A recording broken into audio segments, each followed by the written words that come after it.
प्रोनेसिस investor academy के इस brand new video में आप सभी का स्वागत है। वीडियो में मैं आपको कुछ ऐसे underperforming equity mutual fund schemes के बारे में बताऊंगा जो कि as compared to their benchmark काफी कम रिटर्न्स जनरेट कर रहे हैं। हम जब भी किसी भी actively managed mutual fund scheme में अपना इन्वेस्टमेंट करते हैं तो हमारा एक्सपेक्टेशन ये होना चाहिए कि वो फंड अपने बेंचमार्क को consistently over a long period of time जरूर बीट करे। जब भी हम किसी भी इक्विटी म्यूचुअल फंड में अपना इन्वेस्टमेंट करते हैं तो वो लॉन्ग टर्म के लिए करते हैं, 5 इयर्स, 10 इयर्स, 15 इयर्स, 20 इयर्स के लिए। यहाँ पे ये ध्यान में रखना जरूरी है कि कोई फंड करेंटली काफी अच्छा परफॉर्मेंस दे रहा है, इसका मतलब ये नहीं हुआ कि वो फंड 10 या 20 इयर्स के बाद भी काफी अच्छा परफॉर्मेंस देगा। अगर आप लास्ट फ्यू इयर्स में म्यूचुअल फंड्स का ट्रैक रिकॉर्ड देखें तो पहले काफी सारे टॉप क्लास के फंड्स हुआ करते थे जो कि परफॉर्मेंस वाइज काफी अच्छे थे, लेकिन करेंटली अगर आप उनका परफॉर्मेंस देखें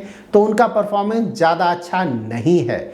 दैट्स वाई जब भी आप अपना म्यूचुअल फंड का पोर्टफोलियो बनाएं तो आप इंश्योर करें कि एवरी फ्यू मंथ्स आप उस म्यूचुअल फंड पोर्टफोलियो का रिव्यू जरूर करें, और आइडियली अगर आप 3 to 4 मंथ्स में एक बार अपने म्यूचुअल फंड पोर्टफोलियो का रिव्यू करते हैं तो वो सफिशिएंट होगा। इस वीडियो के लास्ट में मैं हमारे पोर्टफोलियो रिव्यू सीरीज के बारे में डिटेल से बताऊंगा, तो अगर आप भी अपना पोर्टफोलियो रिव्यू कराना चाहते हैं तो आप उस पोर्टफोलियो रिव्यू के टर्म्स एंड कंडीशंस को क्लियरली समझ लें।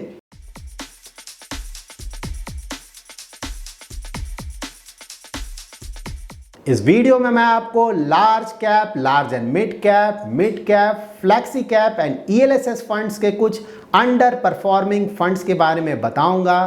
तो अगर ये फंड्स आपके म्यूचुअल फंड पोर्टफोलियो में है तो आप इन फंड्स का इमीडिएटली डिटेल्ड रिव्यू जरूर करें। यहां पर मैं multi cap and small cap category के किसी भी अंडर परफॉर्मिंग फंड्स का डिटेल शेयर नहीं कर रहा हूं, क्योंकि अगर आप मल्टी कैप कैटेगरी को देखें तो वहां पे ऐसे ही नंबर ऑफ फंड्स काफी कम हैं, और जो भी फंड्स हैं उसमें कोई बहुत ज्यादा अंडर परफॉर्मिंग फंड नहीं है। सिमिलरली स्मॉल कैप कैटेगरी के फंड्स को भी अगर आप देखें तो वहां भी 2020 एंड 2000 का जो ह्यूज रिटर्न्स आया है उसके कारण अभी भी ज्यादातर स्कीम्स का परफॉर्मेंस काफी अच्छा है, तो वहां भी फिलहाल कोई बहुत ज्यादा अंडर परफॉर्मिंग फंड नहीं है। इस वीडियो में मैं जिन भी अंडर परफॉर्मिंग फंड्स के बारे में आपको बता रहा हूं वो एक कॉम्प्रिहेंसिव लिस्ट नहीं है। इसका मतलब ये हुआ कि इन फंड्स के अलावा भी कई सारे फंड्स ऐसे हैं जो कि अंडर परफॉर्मिंग फंड्स हैं। यहां पे मैंने सिर्फ वैसे फंड्स को इंक्लूड किया है जो कि काफी ज्यादा अंडर परफॉर्म कर रहे हैं। सबसे पहले हम स्टार्ट करते हैं लार्ज कैप कैटेगरी के अंडर परफॉर्मिंग फंड्स के साथ। लार्ज कैप कैटेगरी के कुछ अंडर परफॉर्मिंग फंड्स हैं जो कि consistently over a long period of time अपने बेंचमार्क को बीट नहीं कर पा रहे हैं। वो फंड्स हैं DSP top 100 equity fund, Franklin India blue chip fund, HSBC large cap equity fund, India bulls blue chip, PGIM India large cap fund and taurus large cap equity fund. यहाँ पर अगर आप डीएसपी टॉप 100 इक्विटी फंड का performance देखें तो last 1 year में benchmark ने return दिया है 19.80, जबकि इस फंड ने रिटर्न दिया है सिर्फ 10.44%, और 3 ईयर होराइजन में भी अगर आप देखें तो बेंचमार्क का रिटर्न है 15.95%, जबकि इस फंड ने रिटर्न दिया है सिर्फ 11.38%। 5 ईयर्स में बेंचमार्क ने रिटर्न दिया है 14.79%, जबकि इस फंड ने रिटर्न दिया है 10.08%। 10 ईयर्स में बेंचमार्क ने रिटर्न दिया है 14.39%, जबकि इस फंड ने रिटर्न दिया सिर्फ 10.86%। सो यहाँ पे इस फंड ने अक्रॉस ऑल होराइजन्स अपने बेंचमार्क से काफ़ी कम रिटर्न्स जनरेट किया है। अगर आप इन फंड्स के रिटर्न्स का कंपैरिजन करेंगे with top funds in large cap category तो दोनों के रिटर्न्स में काफ़ी बड़ा डिफरेंस आएगा, और हमें पता है कि हम इक्विटी म्यूचुअल फंड्स में लॉन्ग टर्म के लिए अपना इन्वेस्टमेंट करते हैं, तो लॉन्ग टर्म में अगर आप in under performing funds and top quality funds के रिटर्न्स का डिफरेंस देखें तो वो डिफरेंस काफ़ी बड़ा होगा। नाउ हम कुछ large and mid cap category के अंडर परफॉर्मिंग फंड्स के बारे में जानेंगे। यहाँ पे मैंने 4 फंड्स को इंक्लूड किया है। ये फंड्स हैं DSP equity opportunities fund, Franklin India equity advantage fund, IDFC core equity fund and UTI core equity fund. In all 4 funds ने ज़्यादातर होराइजन्स में अपने बेंचमार्क से काफ़ी कम रिटर्न जनरेट किया है। मिड कैप कैटेगरी में मैंने 6 फंड्स को इंक्लूड किया। ये फंड्स हैं DSP mid cap fund, Franklin India Prima fund, IDBI mid cap fund, ITI mid cap fund, LNT mid cap fund and Sundaram mid cap fund. In all 6 funds ने ज़्यादातर horizon में अपने benchmark से काफ़ी कम return generate किया है। यहाँ भी अगर आप आईटीआई मिड कैप फंड को देखें तो लास्ट 1 ईयर में बेंचमार्क ने रिटर्न दिया है 25.09%, जबकि इस फंड ने रिटर्न दिया है सिर्फ 9.25%।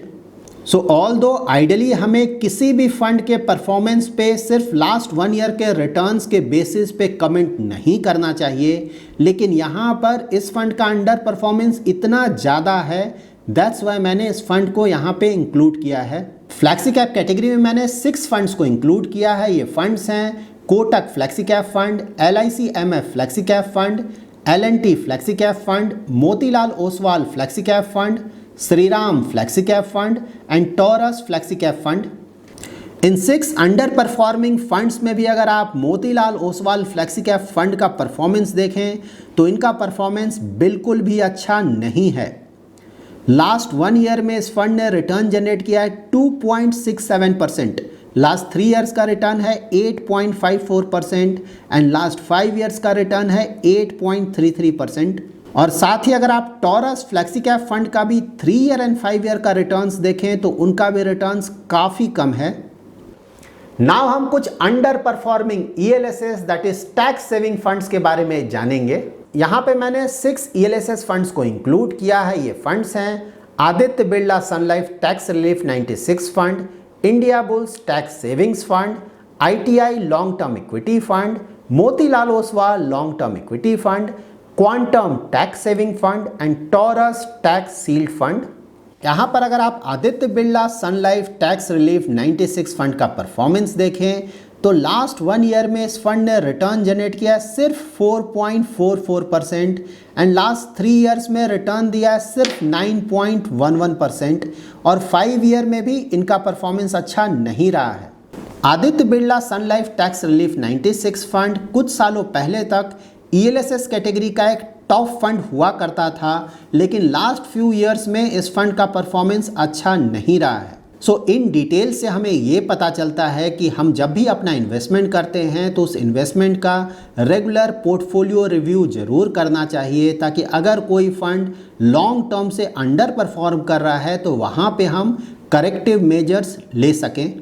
और अगर आप ITI long term equity fund का परफॉर्मेंस देखें तो लास्ट 1 ईयर में इस फंड ने रिटर्न दिया है 5.82%, जबकि इसके बेंचमार्क ने रिटर्न दिया है 21.58%। यहाँ पे मैंने जिन भी फंड्स को इंक्लूड किया है उन फंड्स का पास्ट परफॉर्मेंस अच्छा नहीं है, लेकिन अगर किसी भी फंड का पास्ट परफॉर्मेंस अच्छा नहीं है इसका मतलब ये नहीं है कि फ्यूचर में भी वो फंड अंडर परफॉर्म ही करेगा। हो सकता है फ्यूचर में वो फंड का परफॉर्मेंस अच्छा रहे। दैट्स वाई अगर आपके पोर्टफोलियो में ये फंड्स हैं तो आपके लिए अच्छा ये होगा कि आप इन फंड्स का डिटेल रिव्यू करें। डिटेल रिव्यू में आप इन फंड्स का market cap allocation, sector allocation और स्टॉक पोर्टफोलियो चेक करें। और अगर इन डिटेल्स को चेक कर आपको लगता है कि ये फंड्स फ्यूचर में अच्छा परफॉर्मेंस दे सकते हैं तो ऑफ कोर्स आप इन फंड्स में बने रह सकते हैं। लेकिन अगर उन डिटेल्स को चेक करके आपको लगता है कि शायद फ्यूचर में भी ये फंड्स परफॉर्मेंस अच्छा नहीं देंगे तो ऑफ कोर्स आपको इन फंड से निकल जाने के बारे में सोचना चाहिए। इस वीडियो में मैंने कुछ ही अंडर परफॉर्मिंग फंड्स को इंक्लूड किया है। इन फंड्स के अलावा भी कई सारे और अंडर परफॉर्मिंग फंड्स हैं। नेक्स्ट फ्यू डेज में हम ट्राई करेंगे कि आपके लिए डिफरेंट कैटेगरीज का डिटेल्ड वीडियोस पब्लिश करें, जिसमें किसी भी पर्टिकुलर कैटेगरी के जितने भी अंडर परफॉर्मिंग फंड्स हैं उनका डिटेल्स आपको मिल सके।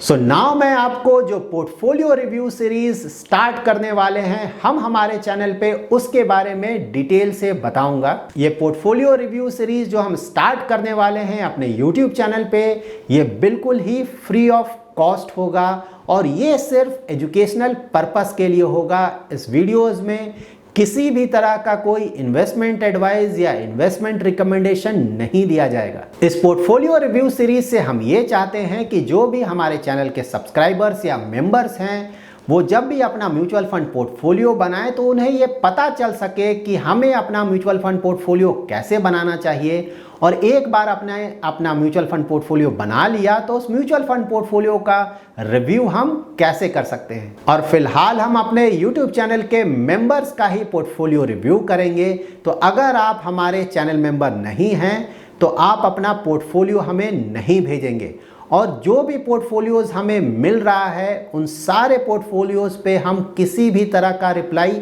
नहीं करेंगे। तो अगर आप हमारे सब्सक्राइबर्स हों या फिर चैनल मेंबर्स हों, आप किसी भी तरह का रिप्लाई हमारे एंड से एक्सपेक्ट नहीं करें। आप जो भी पोर्टफोलियोज हमें भेजेंगे उसमें से सिर्फ कुछ ही पोर्टफोलियोज हम इंक्लूड करेंगे।